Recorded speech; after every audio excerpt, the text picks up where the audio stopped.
Hey everyone, welcome back channel, Normal Guy North here, and today we're breaking down the Battle of the Java Sea event, because on the surface, this thing actually looks like it's a huge discount for two good premium ships, and a third one that basically sucks in my view.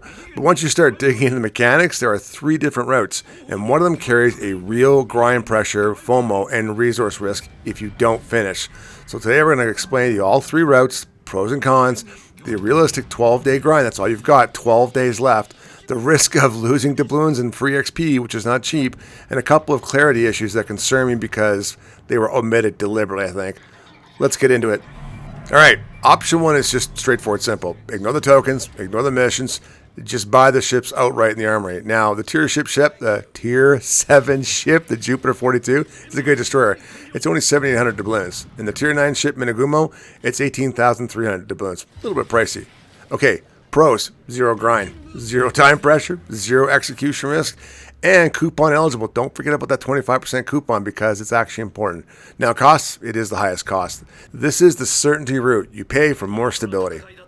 Option two is buying tokens directly with doubloons. You still get a discount compared to buying outright, but you avoid the grind. Pros, cheaper than full price obviously. No mission completion requirement and there's no risk of failure. Predictable cost. Cons, more expensive than mission bundles, and you're not maximizing savings. This is a controlled, discounted route at best. Alright, the third option, purchasing mission bundles or mission chains. First off, the first three chains, each of them will cost you 1,200 doubloons. The fourth chain is going to cost you free XP bundle or chain, cost you 150,000 free XP. You can only purchase that one once. You can purchase the other ones as much as you want. However, what's not kind of clear here is the chain that you can't buy, the free XP one, is it going to be 1,200 doubloons? It doesn't say.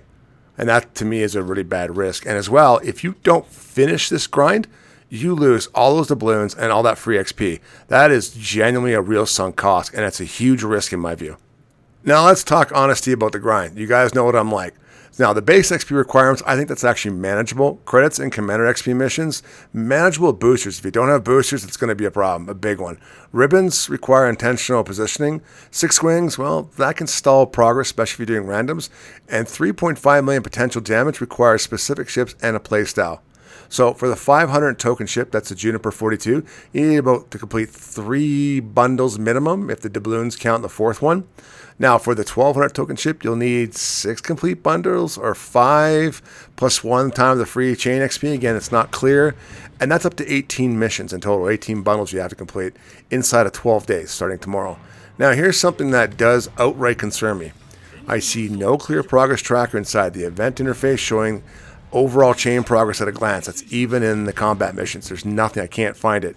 It may start if you buy the first bundle. You know, some of the things like Conrad and the cabins, they do show up if you buy a container. So I'm not 100% sure. And on the free XP chain, nowhere, and I want to stress this, nowhere in the description does it clearly state whether the chain can later be purchased for doubloons. Now, I want you to listen to me on this one because I want to be perfectly clear on this.